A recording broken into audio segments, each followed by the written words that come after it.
এই সেমরিটা দিয়ে কিছুই হবে না জীবনে, কাজ কামের যোগ্যতা তো নেই, শুধু পারে কথায় কথায় তর্ক করতে। আর বুড়ি সেমরি ঢেংরির মতো খালি ঘুরে ঘুরে বেড়ায়। এত বড় সারের মতো মাইয়ে, কাজ কাম তো কিছুই শিখোনি। এই মাইয়ের বিয়ের পরে তোমার বড় জ্বালা আছে রে বউ। ওর কাপড়টাও তুমি ধুয়ে দাও, খাওয়ার পরে প্লেটটাও তুমি ধুয়ে দাও।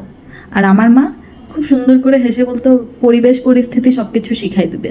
তো হ্যালো, আসসালামু আলাইকুম, আমি মৌরিতা জুই। ছোটোবেলা থেকে যারা আমাকে অকর্মা বা এখন পর্যন্ত অলস মনে করেন তাদের জন্য কিছু কথা বলতে এসেছি। সেটা হচ্ছে, আমি একজন প্রফেশনালি অ্যাক্ট্রেস, মডেল এবং কর্পোরেট লেডি। পুরা সপ্তাহ অফিসও করি, আবার মাঝে মাঝে ছুটি নিয়ে শ্যুটও করি। আবার প্রায় ফ্রাইডেতে এমন হয় যে আমি ফ্রাইডেতে শ্যুট করছি, সপ্তাহে একদিনও রেস্ট নেওয়ার সুযোগ পাই না। আর এর মধ্যে প্রতিদিন অফিস করার পর আমি সপ্তাহে 2 দিন ক্লাস করি, এবং ক্লাস শেষে বাসায় গিয়ে বাসার যত কাজকর্ম, কাপড় ধোয়া থেকে শুরু করে রান্না বান্না সব কিছু কিন্তু আমাকেই করতে হয়। আর পুরো সপ্তাহ অফিস করে, শুটিং করে কখনো ছুটি পাই না। আর যদিও শুক্রবারে ছুটি পাই, সেই ছুটিগুলো কিভাবে কাজে লাগাই। এই যে সেদিন গিয়েছিলাম শুক্রবারে নিউ মার্কেট বাসার কিছু টুকিটাকি কেনাকাটা করতে। তো এই তো ওই দিন আমি অনেক কিছুই দেখেছিলাম, কিছু কিছু জিনিস অনেক পছন্দও হয়েছিল। কিন্তু নিউ মার্কেটে যে এবার যেটা বুঝলাম যে আসলে নিউ মার্কেটে না কোনো কিছুই রিজনেবল প্রাইসের মধ্যে এখন আর পাওয়া যায় না। নিউ মার্কেট এখন বড় লোকদের জায়গা।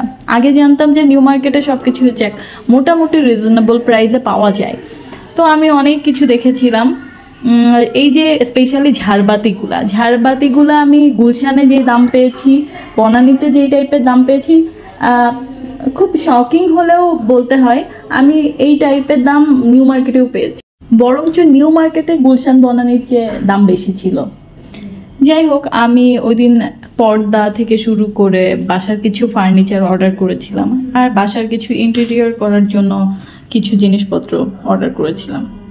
তো ওই দিন ছিল একদমই ঠাড়া পাড়া গরম, মেজাজও খুব খারাপ ছিল। আর ওই দিনটাই আমার এত খারাপ ছিল, ওই দিন আমি যা যা অর্ডার করছিলাম খুবই খারাপ হয়েছিল, যেটা কিনা আমার রুমের সাথে একদমই ম্যাচ করছিল না, পর্দা থেকে শুরু করে ফার্নিচার পর্যন্ত।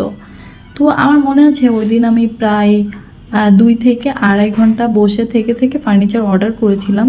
আর ফার্নিচার খুবই জঘন্য হয়েছে, মানে কালার কম্বিনেশন কোনো কিছুই ভালো হয়নি। আল্লাহ আমাকে একটা গুণ খুব ভালো দিয়েছে, দেখে শুনে বুঝে বিবেচনা করে আমি খারাপ জিনিসটাই সবসময় পিক করি, এটা গুণই বলা চলে। যাই হোক, ওই দিন প্রচণ্ড গরম ছিল, গরমের মধ্যে অসুস্থ হয়ে একদম রেস্ট না নিয়ে কাজ করতে বেরিয়ে পড়েছিলাম। এখন বুঝি আম্মু কেন বলতো পরিবেশ পরিস্থিতি সব কিছু মানুষকে শিখিয়ে দিবে। Thanks for watching, tata bye.